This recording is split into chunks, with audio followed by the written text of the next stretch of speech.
अब हम module 7 to 12 के practice question subjective type questions को डिस्कस करेंगे।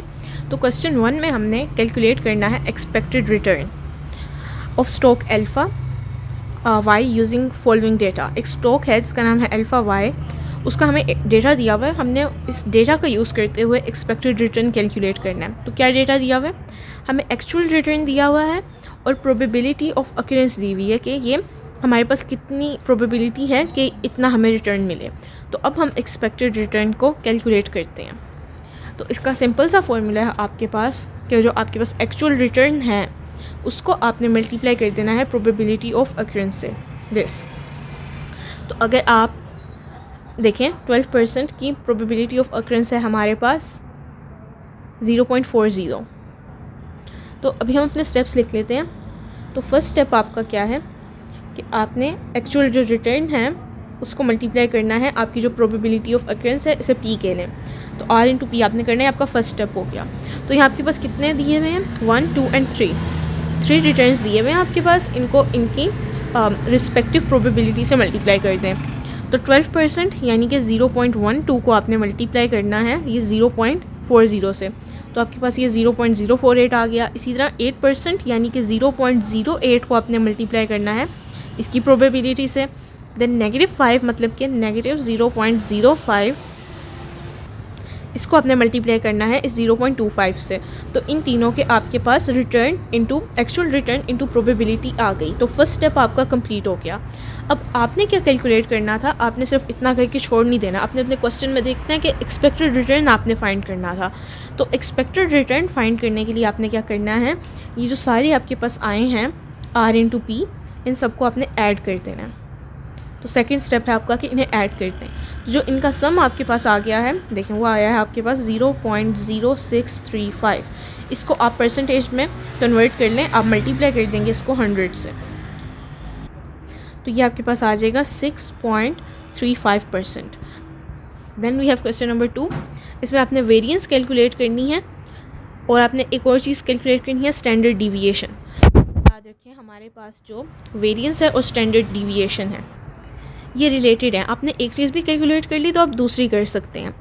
जो वेरिएंस है हमारे पास वो सिग्मा का स्क्वायर है, और जब आप इसका अंडर रूट ले लेंगे तो आपके पास आ जाता है सिग्मा, वो हमारे पास स्टैंडर्ड डिविएशन है। तो यहाँ पे भी हमें एक्चुअल रिटर्न और प्रोबेबिलिटी दी हुई है।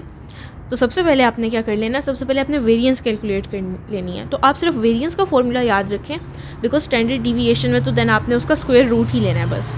तो वेरिएंस आपने कैसे कैलकुलेट करनी है, आपको दिया हुआ है एक्चुअल रिटर्न। आपने एक्चुअल रिटर्न में से आपने माइनस करना है expected return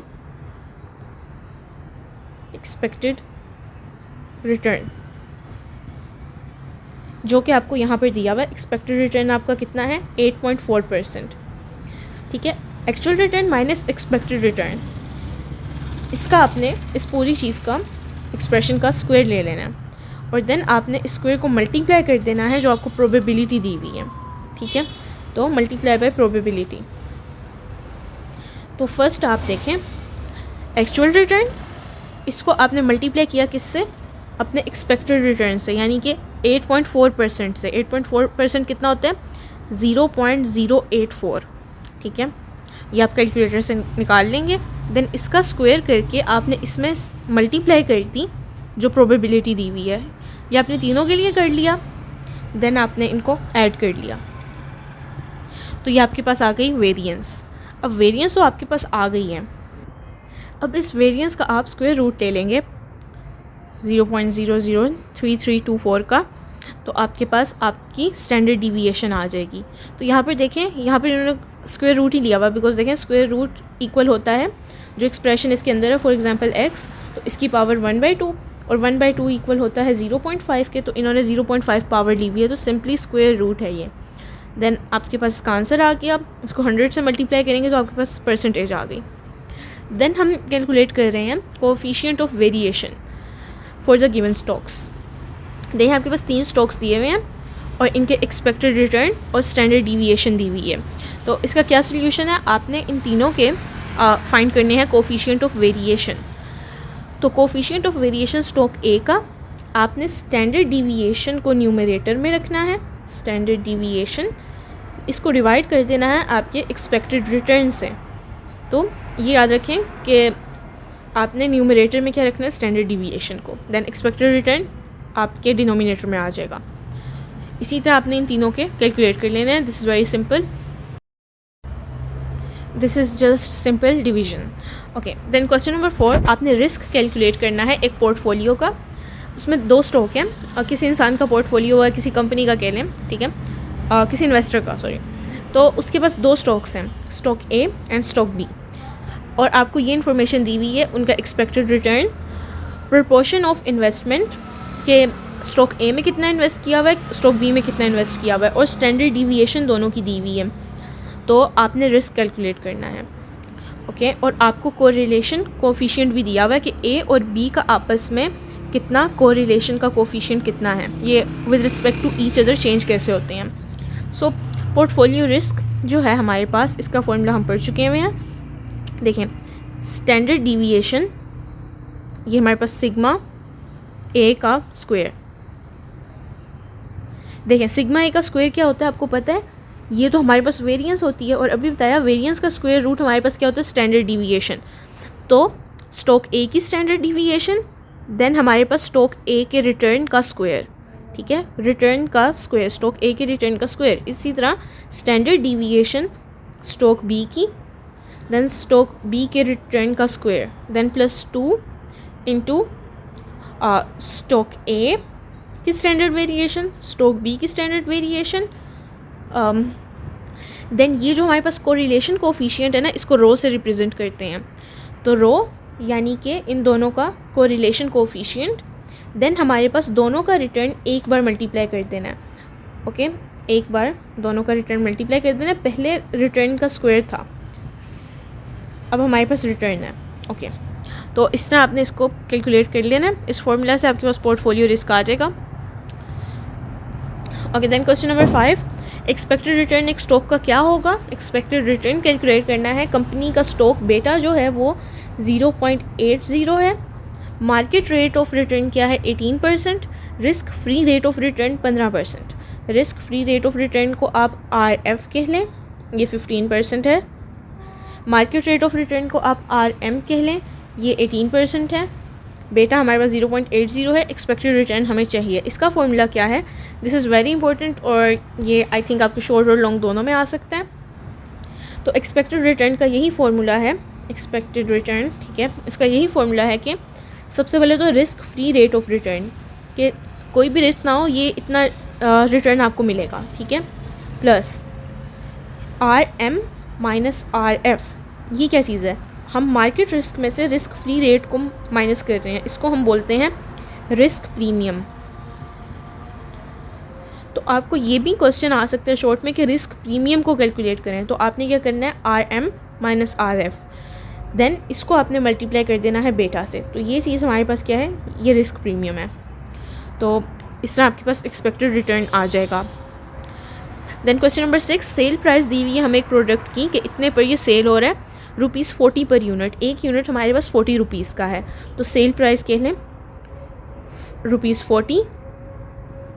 variable cost VP कह लें, ये ₹18 है हमारे पास। फिक्स्ड कॉस्ट FC कह लें, ये हमारे पास 50,000 है। ओके, हमने फाइंड क्या करना है, कंट्रीब्यूशन मार्जिन पर यूनिट और कंट्रीब्यूशन मार्जिन की रेशो। तो कंट्रीब्यूशन मार्जिन पर यूनिट हमारे पास क्या होता है कि सेल्स में से वेरिएबल कॉस्ट को माइनस कर दो, ठीक है। तो ये आपने कर देना है। सेल प्राइस आपकी क्या थी 40 और वेरिएबल कॉस्ट थी 18, माइनस करके हमारे पास कंट्रीब्यूशन मार्जिन अभी पर यूनिट आया जो हमने ये फाइंड कर लिया। तो अब हमने मार्जिन की रेशो फाइंड करनी है, ठीक है। तो ये हमारे पास ₹22 तो आ गए। रेशो कैसे फाइंड करनी है कि जो कंट्रीब्यूशन मार्जिन निकल आया है 22, इसको आपने डिवाइड कर देना है अगेन सेल्स से। पहले आपने सेल्स को माइनस किया था, कंट्रीब्यूशन मार्जिन आ गया, लेकिन जब रेशो निकालनी है देन अगेन सेल्स से आपने डिवाइड कर देना है। तो आपके पास कंट्रीब्यूशन मार्जिन की रेशो 55% आ जाएगी। ओके, देन हमने कैलकुलेट करनी है वेरिएबल कॉस्ट, वेरिएबल कॉस्ट की रेशो। अगर हमारे पास डेटा क्या दिया हुआ है, सेल्स प्राइस हमें दी हुई है ₹35 पर यूनिट, वेरिएबल कॉस्ट हमें दी हुई है ₹20 पर यूनिट, फिक्स्ड कॉस्ट हमें दी हुई है ₹30,000। देन वेरिएबल कॉस्ट का क्या फॉर्मूला होता है कि जो वेरिएबल कॉस्ट रेशो का, ओके, हमने रेशो फाइंड करनी है। तो जो आपके पास वेरिएबल कॉस्ट दी हुई है उसे सेल्स से डिवाइड करते हैं। तो वेरिएबल कॉस्ट 20 थी, सेल्स हमारी 35 प्राइस थी, सेल्स प्राइस, तो हमारे पास वेरिएबल कॉस्ट रेशो आ गई 57.14%। Then calculate economic order quantity EOQ। ये वो वाली क्वांटिटी होती है कि ना इससे हम बहुत ज़्यादा ऑर्डर कर लें अपनी इन्वेंट्री, ना बहुत कम इन्वेंट्री हम ऑर्डर कर लें। तो ये हमने क्वांटिटी इकोनॉमिक ऑर्डर क्वांटिटी को कैलकुलेट करना है। और इन्फॉर्मेशन हमें दी हुई है कि डिमांड हमारी है कि हमारे पास 80,000 यूनिट्स हों जो भी हम चीज़ ऑर्डर कर रहे हैं। पर यूनिट की कॉस्ट है हमारे पास ₹15। उसको कैरी करने की कॉस्ट, उसको इन्वेंट्री में रखने की कॉस्ट हमारे पास है ₹8 पर यूनिट। एक यूनिट को रखने की 8 रुपये कॉस्ट है। Then total cost per unit हमारे पास ₹50 है। तो अब इकोनॉमिक ऑर्डर क्वांटिटी का आपके पास फॉर्मूला है कि √2 इंटू जो आपकी एनुअल डिमांड है इंटू जो आपकी ऑर्डरिंग कॉस्ट है, और इसको आपने डिवाइड कर देना है आपकी कैरिंग कॉस्ट से। तो देखें √2, इसको आप मल्टीप्लाई करें, आपकी डिमांड 80,000 यूनिट्स की थी और इसको आप मल्टीप्लाई कर रहे हैं। देखें सब चीज़ें मल्टीप्लाई होनी है, आपने याद रखना है अंडर रूट के अंदर जो भी आपकी इन्फॉर्मेशन है सब मल्टीप्लाई हो रही है न्यूमरेटर में, और डिनोमिनेटर में डिवाइड सिर्फ हमारे पास कैरिंग कॉस्ट हो रही है। तो आपके पास यूनिट्स आ जाएंगे कि आपको कितने चाहिए। ओके, देन क्वेश्चन नंबर 9, अपने कैश कन्वर्जन साइकिल कैलकुलेट करना है। कैश कन्वर्जन साइकिल में हमने डेज़ कैलकुलेट करने होते हैं, ये कितने डेज़ का साइकिल है। तो देखें आपको इन्फॉर्मेशन दी हुई है, नंबर ऑफ़ सेल्स आउटस्टैंडिंग के हमारे पास 85 है, और number of days of inventory outstanding हमारे पास 50 डेज़ हैं, और number of days of payables outstanding 35 days हैं। तो कैश कन्वर्जन साइकिल का आप सिंपल सा फॉर्मूला याद रखें कि हर चीज़ ने ऐड होना है, क्योंकि हर चीज़ में हमारे पास क्या है, इन्वेंट्री है और सेल्स हैं। तो थर्ड चीज़ हमारे पास क्या बचती है, पेएबल्स। तो बस आपने ये याद रखना है कि जो पेएबल्स हैं क्योंकि वो हमने देने होते हैं तो ये हमारे पास माइनस होंगे, तो ये वाले डेज़ हमारे पास माइनस होंगे। देन तो कैश कन्वर्जन साइकिल CCC, ये भी याद रखें 3 C's हैं। तो पहला सेल्स जो इसमें हमारे पास कंपोनेंट्स भी 3 दिए हुए हैं, ठीक है। तो 2 चीज़ें पहली प्लस हो रही हैं और एंड वाली जो चीज़ है पेएबल्स वो हमारे पास माइनस हो रहे हैं।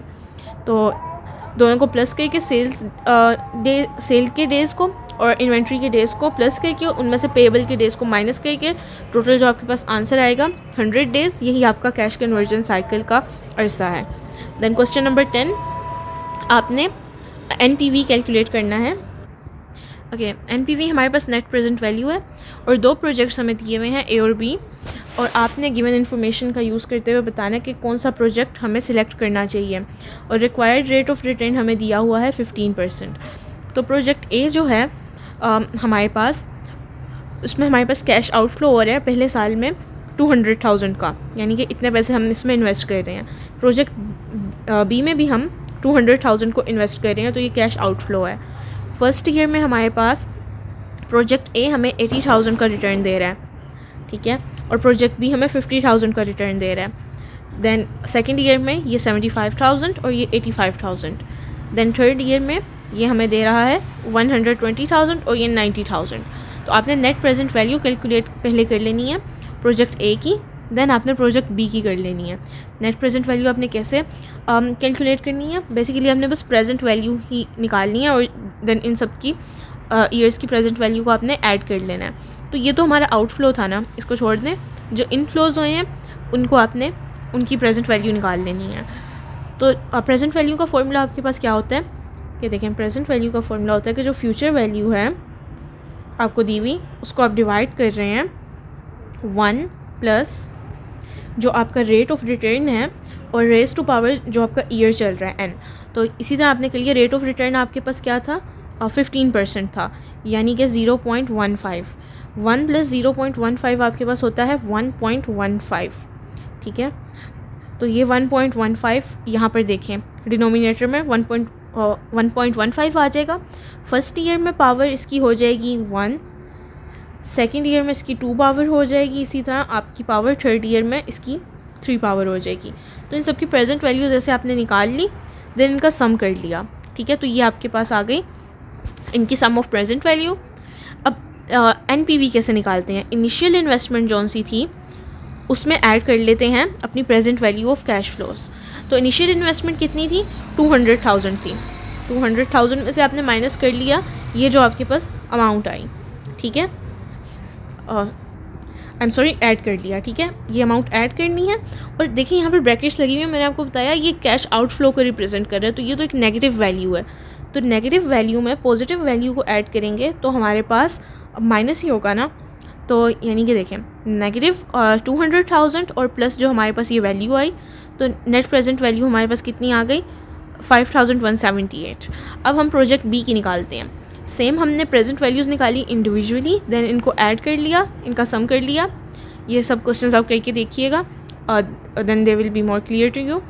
ओके, देन आपने इनिशियल इन्वेस्टमेंट में जो कि हमारे पास नेगेटिव होती है उसमें इनका सम ऐड कर लिया, इसका NPV हमारे पास नेगेटिव आ गया। ये हम नेट प्रेजेंट वैल्यू में पढ़ चुके हैं कि पॉजिटिव NPV वाले प्रोजेक्ट में हमने इन्वेस्ट करना है, और जो नेगेटिव है इसका मतलब वो आपको लॉस दे रहा है, तो इसमें आपने इन्वेस्ट नहीं करना। तो project A should be selected because NPV is positive. Okay, then we have question number 11। हमने इसमें NPV कैलकुलेट करना है, इन्फॉर्मेशन हमें दी हुई है, वही हमें कैश फ्लोज दिए हुए हैं, ये कैश आउटफ्लो है, ये कैश इनफ्लोज हैं, और 12% रिटर्न दिया हुआ है जो कि 0.12 हमारे पास बनता है। ओके, तो अगर रिक्वायर्ड रेट ऑफ रिटर्न आप 15% कर दें, 12 की जगह 0.15 कर दें, तो NPV कैसे होगा। सिंपली आपने क्या कहते हैं इन दोनों इन्फॉर्मेशंस के साथ कैलकुलेट कर लेना है। तो सबसे पहले तो कैश फ्लोज देख लें। सबसे पहले तो आपने प्रेजेंट वैल्यूज़ निकाल लेनी है, इनको ऐड कर लिया। देन NPV अपना देखें, आपने NPV निकाल लिया, ये आउटफ्लो को आपने नेगेटिव रखा और ये आपने पॉजिटिव वैल्यू ऐड कर ली, देन आपके पास NPV आ गया ये 77,805। तो अगर रिक्वायर्ड रेट ऑफ रिटर्न को हम चेंज करें, अगर आपको प्रेजेंट वैल्यू के फॉर्मूला में याद हो कि हमने कहाँ पर अपना रखा था रिक्वायर्ड रेट ऑफ रिटर्न, तो present value is equal to future value divided by 1 plus यहाँ पर हमने रेट रखा था ना रिक्वायर्ड रेट ऑफ रिटर्न, और यहाँ पर हमारा टाइम पीरियड था। तो ये रेट ऑफ रिटर्न यहाँ पर हमारे पास क्या था, जब हमारे पास 12% था तो ये 0.12 था, जिसको हमने 1 में ऐड किया था, तो ये वैल्यू हमारे पास 1.12 बन रही थी। लेकिन जब हम अपना रिक्वायर्ड रेट ऑफ रिटर्न 15% पे चेंज कर देंगे तो ये हमारे पास 0.15 एंड देन इसको 1 में ऐड करेंगे तो 0.15 इज़ इक्वल टू 1.15। तो बस ये वाली वैल्यू हमारे पास चेंज होगी, बाकी वैल्यू सेम रहेंगी। और इसका इफेक्ट आप देख सकते हैं कि हमारा जो NPV है वो डिक्रीज़ हो रहा है। तो इंक्रीज़ अगर रिक्वायर्ड रेट ऑफ रिटर्न में करेंगे तो NPV डिक्रीज़ होगा। Okay, then next we have question number 12। इसमें हमने प्रॉफिटेबिलिटी इंडेक्स PI कैलकुलेट करना है, और प्रोजेक्ट हमें दिए हुए हैं प्रोजेक्ट A और प्रोजेक्ट B, इन दोनों का हमने प्रॉफिटेबिलिटी इंडेक्स देखना है। कैश फ्लोज, फर्स्ट आउटफ्लो हमें दिया हुआ है, देन इनफ्लोज दिए हुए हैं। तो कौन सा प्रोजेक्ट एक्सेप्टेबल है अगर रिक्वायर्ड रेट ऑफ रिटर्न हमारा 15% है कि इतना रिटर्न हमें मिलना चाहिए। तो प्रोजेक्ट A का प्रॉफिटेबिलिटी इंडेक्स देखें तो इसमें भी आपने प्रेजेंट वैल्यू का सम निकाल लेना है, ठीक है, जैसे आपने निकाल लिया था। अब आपने इस वाले का भी निकाल लिया, प्रोजेक्ट B का भी।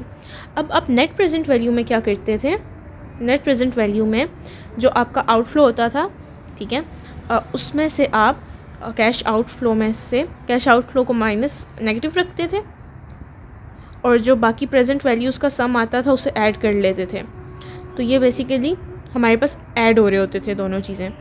बट प्रॉफिटेबिलिटी इंडेक्स में आपने क्या करना है, इसमें आपने जो सम आया है आपके पास प्रेजेंट वैल्यूज़ का, उसको डिवाइड कर लेना है आपने अपने कैश आउटफ्लो से। ठीक हो गया। तो हमारे पास प्रोजेक्ट 1 का प्रॉफिटेबिलिटी इंडेक्स आ जाएगा 1.025 और इसका आ रहा है 0.83। तो प्रोजेक्ट A हमारे पास एक्सेप्टेबल है क्योंकि उसका प्रॉफिटेबिलिटी इंडेक्स हमारे पास 1 से बड़ा है, और ये हम पढ़ चुके हैं। ओके, क्वेश्चन नंबर 13 है हमारे पास IRR, internal rate of return. Interpolation से आपने कैलकुलेट करना है, और इंटरपोलेशन से मतलब कि आपको दो रेट ऑफ रिटर्न पता है, इनके बीच में आपने एक अपना unknown rate of return find करना है। तो ये आपके पास दिया हुआ है। And I don't think this is a very important question, but देख लेते हैं। आप फॉर्मूला याद रखें बिकॉज बाकी कैलकुलेशन तो कैलकुलेटर पर ही होनी है। तो जो लोअर रेट है, लोअर रेट कौन सा था, दिस वन 15%। उसमें आपने ऐड क्या करना है, higher rate minus lower rate. Higher rate हमारे पास कौन सा था, 30%, यानी कि 15% में आपने ऐड करना है 30%। ये परसेंटेजेस हैं सब, इनको आप इस तरह लिखेंगे ना 0.15 और 0.30 इस तरह करके, बट अभी हम फॉर्मूला देख रहे हैं। तो 30% से आपने माइनस कर लेना है 15%, 15 ही था, यस ओके। देन इसको आपने मल्टीप्लाई कर लेना है जो आपकी नेट प्रेजेंट वैल्यू है लोअर रेट पे। देखिए नेट प्रेजेंट वैल्यू आपको दी नहीं हुई, आपने निकाल लेनी है। नेट प्रेजेंट वैल्यू आपको निकालना आ गया है, इनकी प्रेजेंट वैल्यूज़ निकालेंगे, उनका सम करेंगे और कैश जो आउटफ्लो है उसको नेगेटिव रखेंगे और उन सम को आप पॉजिटिव रखेंगे और वो आपके पास आ जाएगा। तो net present value lower rate वाले की आपने पहले निकाल लेनी है, यानी कि 15% पे जो है उसकी नेट प्रेजेंट वैल्यू निकाल ली।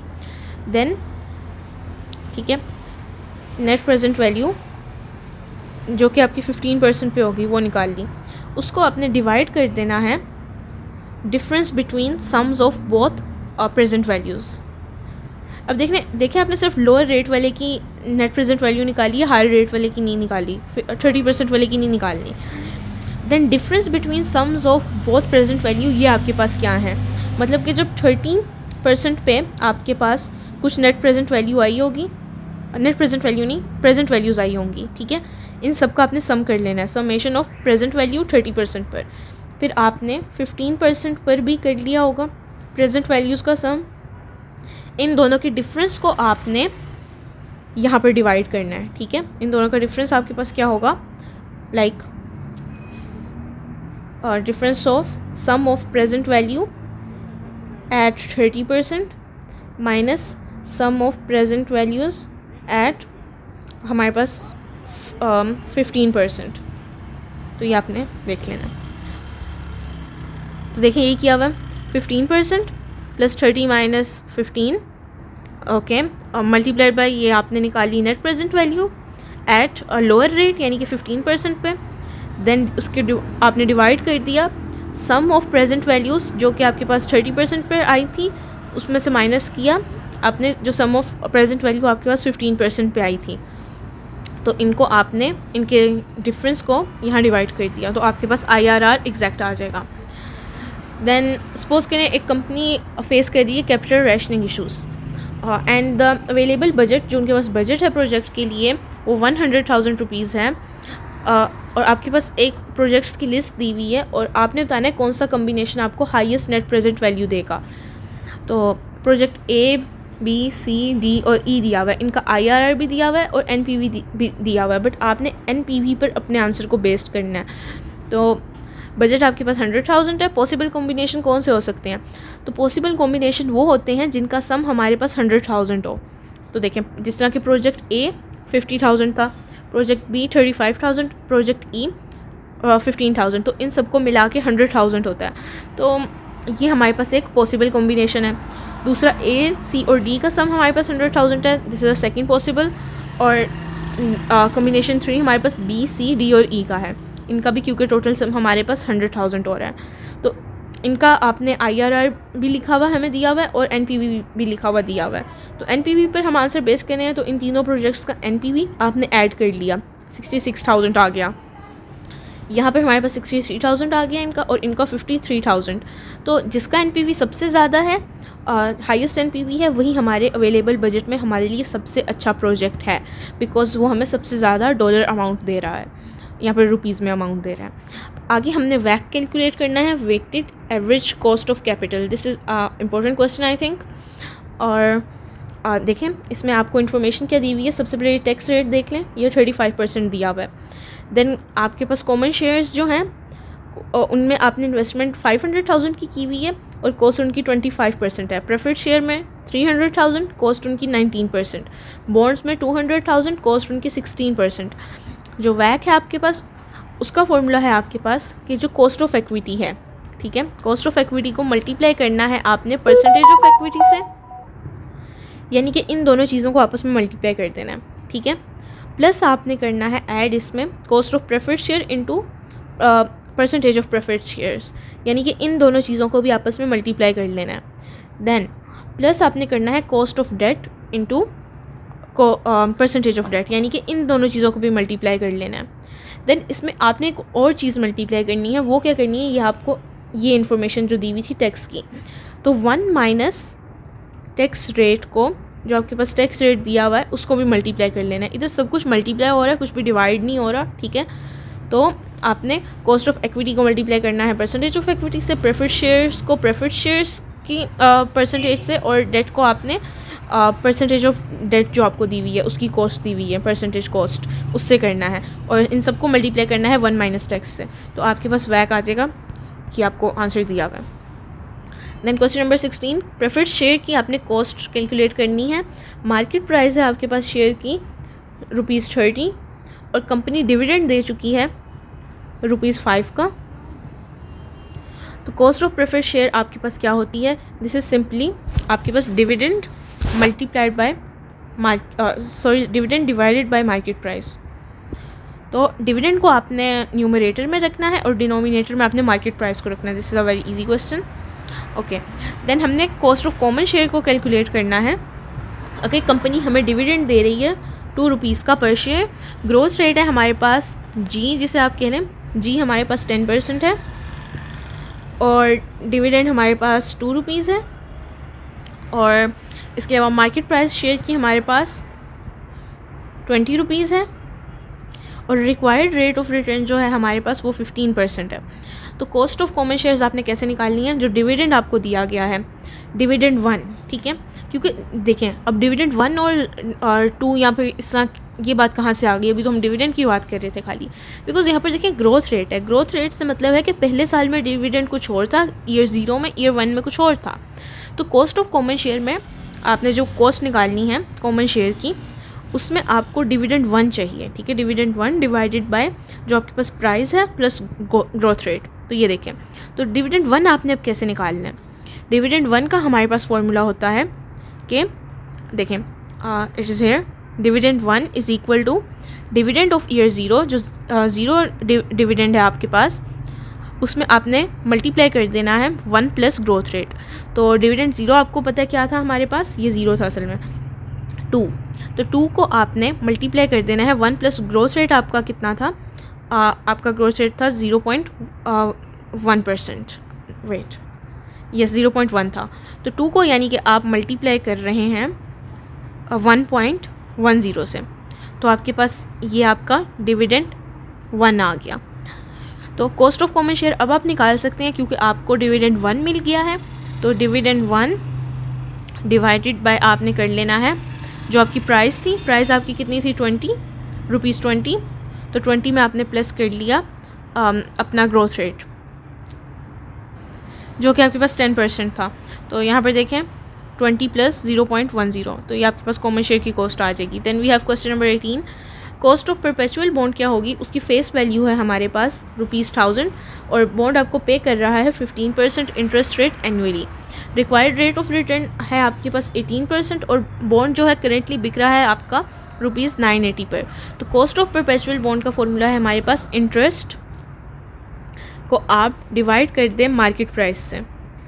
तो देखते हैं, और इंटरेस्ट हमारे पास क्या होता है, जिसे हम कूपन भी कहते हैं बॉन्ड्स की ज़ुबान में।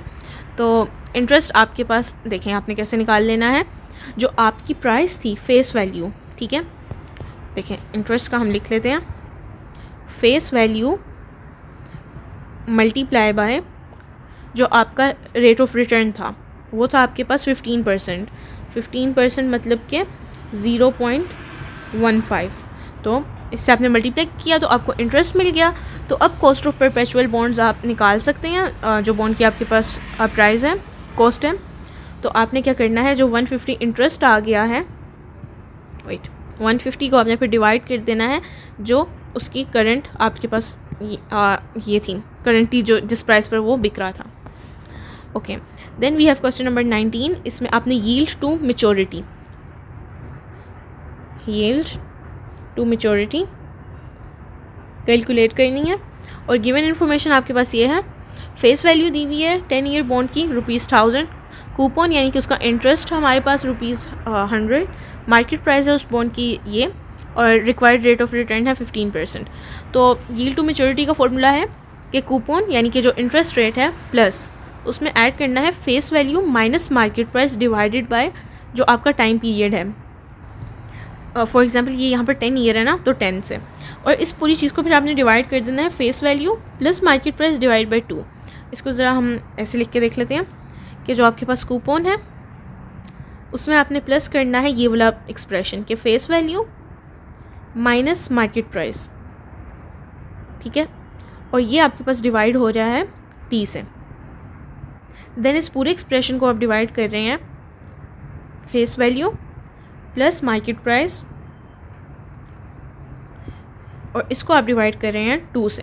इस एक्सप्रेशन को 2 से डिवाइड कर रहे हैं, और ये इस एक्सप्रेशन को जहाँ पर आप फेस वैल्यू में से मार्केट प्राइस को माइनस कर रहे हैं उसको आप टी से डिवाइड कर रहे हैं और फिर कूपन में ऐड कर रहे हैं, तो ये आपके पास यील्ड टू मैच्योरिटी आ जाएगी। Then we have EVA, this is basically economic value added. तो ये आपने कैलकुलेट करनी है। तो आपको क्या क्या इन्फॉर्मेशन दी हुई है, वैक दिया हुआ है, weighted average cost of capital, cost of equity दी हुई है जो कि 15% है, net operating profit after tax दिया हुआ है, ठीक है, और टैक्स रेट दिया हुआ है, और इन्वेस्टेड कैपिटल दिया हुआ है। Net operating profit after tax को हम शॉर्ट फॉर्म में NOPAT लिख लेते हैं, ठीक है। तो हमारे पास इकोनॉमिक वैल्यू एडेड का क्या फॉर्मूला है कि जो net operating profit after tax है उसमें से आपने माइनस करना है, net operating profit after tax में से माइनस कर देना है ये एक्सप्रेशन कि जितना कैपिटल आपने इन्वेस्ट किया था, इन्वेस्टेड कैप मल्टीप्लाई बाय वैक, weighted average cost of capital. तो ये सिंपली आपने इसमें कुछ और फाइंड नहीं करना, आपके पास सब कुछ गिवन है, आपने वैल्यूज पुट करके इकोनॉमिक वैल्यू एडेड निकाल लेनी है। Okay, then we have question number 21।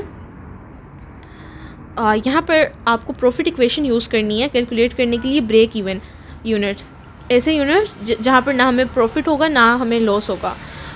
तो यानी कितने यूनिट्स सेल हो जाएंगे तो इस पर ना कंपनी नुकसान में जा रही है ना फ़ायदे में जा रही है, this a break even point.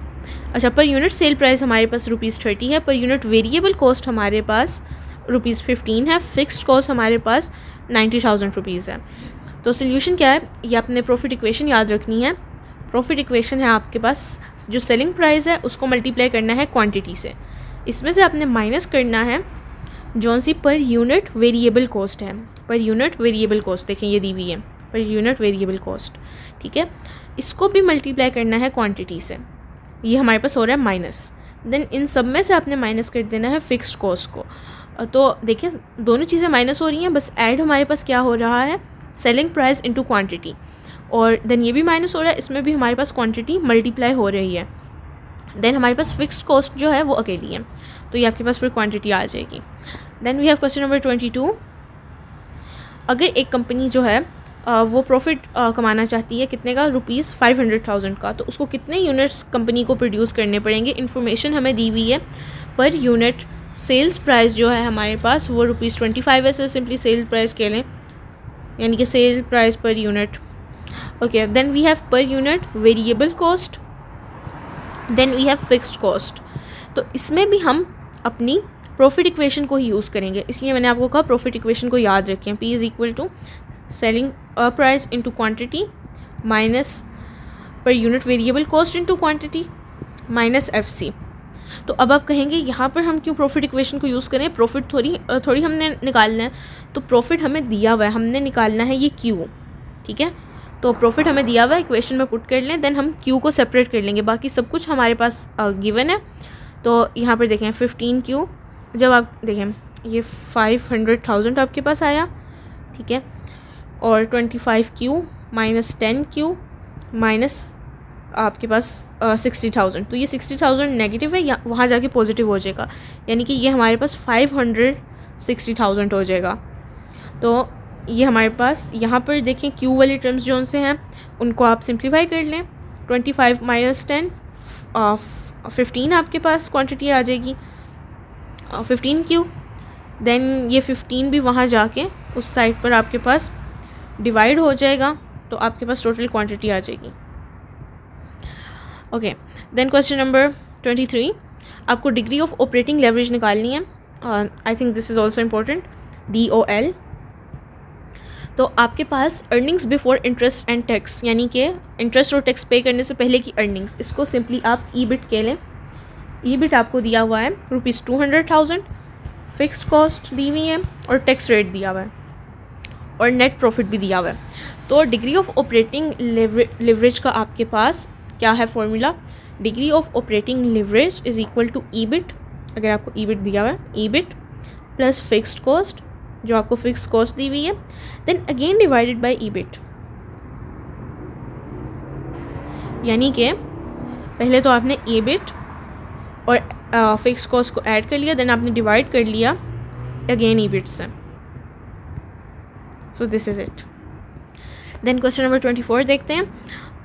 अब हमने DFL निकालना है, डिग्री ऑफ फाइनेंशियल लिवरेज।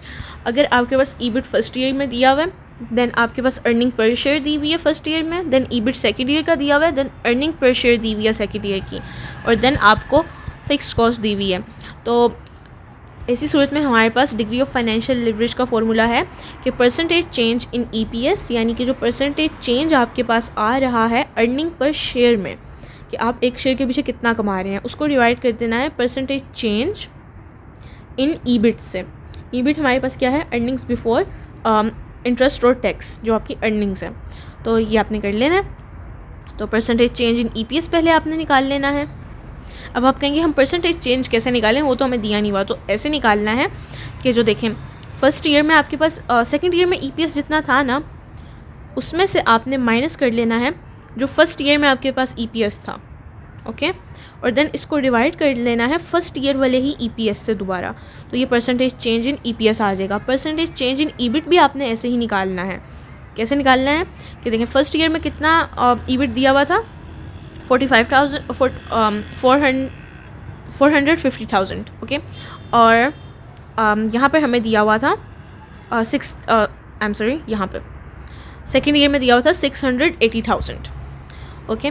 तो आपने जो सेकेंड ईयर है 680,000 वाले में से माइनस कर लेना है फर्स्ट ईयर वाला, यानी कि 450,000, और इसको आपने डिवाइड कर लेना है अगेन फर्स्ट ईयर वाले से ही। तो ये परसेंटेज चेंज आपके पास दोनों चीज़ों का आ जाना चाहिए, EPS का भी और EBIT का भी। तो ये तो हमारे पास 67% हो गया और ये 51% हो गया। देन आप डिग्री ऑफ फाइनेंशियल लिवरेज आसानी से निकाल सकते हैं परसेंटेज चेंज इन EPS को डिवाइड करके परसेंटेज चेंज इन EBIT से। तो ये आपके पास डिग्री ऑफ फाइनेंशियल लिवरेज आ जाएगी। Then we have question number 25, degree of financial leverage और डिग्री ऑफ टोटल लिवरेज आपने फाइंड करनी है। आपको इन्फॉर्मेशन ये दी हुई है, आपको डिग्री ऑफ ऑपरेटिंग लिवरेज दी हुई है 1.5, EBIT दिया हुआ है, प्रेफर्ड डिविडेंड दिया हुआ है, टैक्स रेट दिया हुआ है और फाइनेंशियल कॉस्ट दी हुई है। अब इसमें प्रेफर्ड डिविडेंड है तो हम पे वो वाला फॉर्मूला यूज़ करेंगे जिसमें प्रेफर्ड डिविडेंड हमारे पास यूज़ हो। तो इसमें आपने क्या करना है, EBIT divided by EBIT minus interest minus, ये आपके पास एक एक्सप्रेशन है, यानी कि जो प्रेफर्ड डिविडेंड है डिवाइडेड बाय 1 माइनस टैक्स, ठीक है।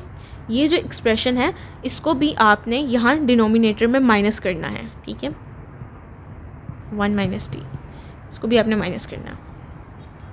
इस तरह आप डिग्री ऑफ फाइनेंशियल लिवरेज निकाल सकते हैं। अब डिग्री ऑफ टोटल लिवरेज निकालनी थी, तो इसका क्या फॉर्मूला है, ये आपके MCQs के लिए भी इंपॉर्टेंट है कि ये degree of operating leverage DOL multiplied by degree of financial leverage DFL। तो डिग्री ऑफ ऑपरेटिंग लिवरेज हमें दी हुई थी 1.5, डिग्री ऑफ फाइनेंशियल लिवरेज हमने खुद फाइंड की। तो इन दोनों को अब हमने मल्टीप्लाई कर लेना है, तो हमारे पास डिग्री ऑफ टोटल लिवरेज आ जाएगी। And that's it, that's the end.